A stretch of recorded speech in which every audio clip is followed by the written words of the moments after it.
උදෑසන ගෙවිලා ගිහිල්ලා ගිනි මන්දහනට ලං වෙලත් නැති මේ වෙලාවේ ඔන්න මම මේ ලෑස්ති වෙන්නේ හොඳට ඉදිච්ච රසම රස මල්බෙරි බීමක් හදාගන්නයි.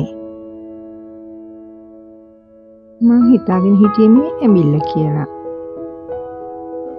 ඒ වුණත් පහුගිය දවසක මම ෂෝට් වීඩියෝ එකක් දැම්මා මේ ගහේ. ඒක දැක්කපු ඉනෝකා සඳමාලි නංගි කමෙන්ට් එකක් දාලා තිබුණා මේ තියෙන මල්බෙරි කියලා. එතකොට නයනි උපවංශ නංගි කියලා තියෙනවා මේ වගේ බීම හදන්නත් පුළුවන් හුඟක් රසයි කියලා. ඊට පස්සේ මම Google search කරලා බැලුවා මොකද්ද මේ පටලැවිල්ල කියලා. කොහොම වුණත් මම චූටි කාලේ මම ඇඹිල්ල කියලා කාලා තිබුණේ චූටි ගෙඩි වර්ගයක්. මගේ මහත්තයා චූටි කාලේ ඇඹිල්ල කියලා කාලා තියෙන්නේ මේවා. කොහොම වුණත් ඉතින් සමහරු මේවට ඇඹිල්ල කියලා කියනවා සමහරු මල්බෙරි කියලා කියනවා. අපේ දරුවන්ට මේවා කන්න හම්බ වෙලා නැහැ කියලා මහත්තයා තමයි මේ අතු කෑල්ලගෙනත් පැල කළේ. එයා නම් පොඩි කාලේ නොසෑයෙන්න මේවා කෑවා කියලා තමයි කිව්වේ. මේ ගෙඩිය හැදෙනකොට නම් කොළ පාටට තමයි හැදෙන්නේ. ඒ වුණාට පැසුණු ගෙඩිය ටිකක් දවස් යනකොට රතු පාට වෙනවා. මේ කළු පාට වෙච්ච ගෙඩිය තමයි හොඳටම ඉදිලා තියෙන්නේ. මේ රතු පාට ගෙඩිය නම් හොඳටම ඇඹුල් රසයි. ඒ වුණාට කළු පාට වෙච්ච ඉදුණු ගෙඩිය හුඟක් පැණි රසයි. ඔයාලටත් මේ වෙයින් අතු කෑල්ලක් හම්බුනොත් ටක් ගාලා පැලවෙනවා හිටවල බලන්න. මේ වගේ ගහක් හිටවල තියාගත්තට පාඩුවක් වෙන්නේ වත්තට කුරුල්ල වෙනවා. ඒ වගේම හුඟක් ලස්සනයි කප්පාදු කරලා හදාගන්න පුළුවන්. මේ ගහ ටිකක් ජෑම් ගස් වගේ. ඔයාලා චූටි කාලේ ජෑම් ගෙඩිත් කාලා ඇතිනේ. උසට හදනවා නම් උසට හදාගන්න පුළුවන්. හෙවණටත් හොඳයි. ඒ වගේම තමයි ගෙඩි හැදිලා ඉවර වුණාම මේ ගහ කප්පාදු කරන්න ඕනේ. එතකොට දළු දාලා ආයෙමත් ගෙඩි හැදෙනවා. ඒ කියන්නේ අවුරුද්ද පුරාම මේකේ පළදාව ගන්න පුළුවන්.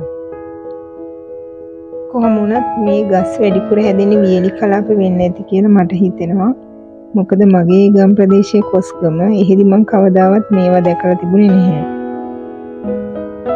මම චූටි කාලේ කාපු චීන, කිරිල්ල, රත්මල්, දන්, කටුගෙඩි වගේ දේවල් ඇත්තටම දැන් කන්න තියා දැන් ඉන්න දරුවන්ට දකින්නවත් නැහැ.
කතාවෙන් වෙලාත් යනවනේ.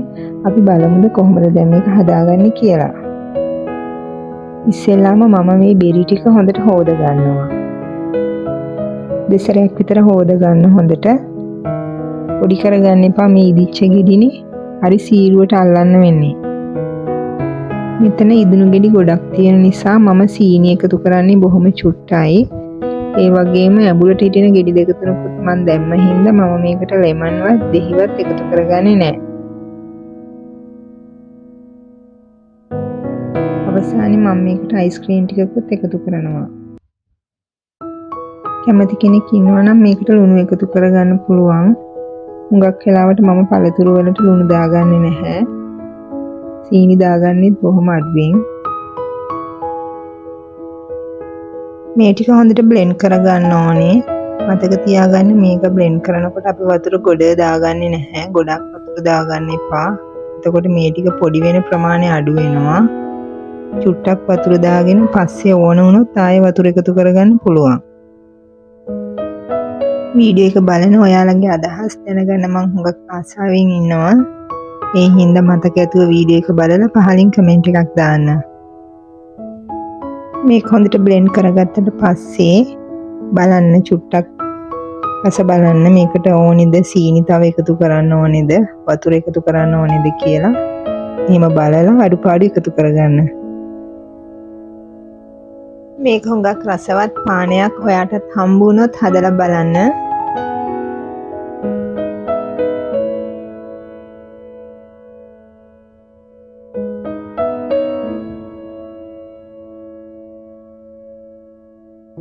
ආදරෙන් මතක් කරනවා channel එක subscribe කරන්න. ඒ වගේම like එකක් දාන්න. ඔයාගේ මොනවද අදහස් තියෙනවා නම් පහලින් comment කරන්න.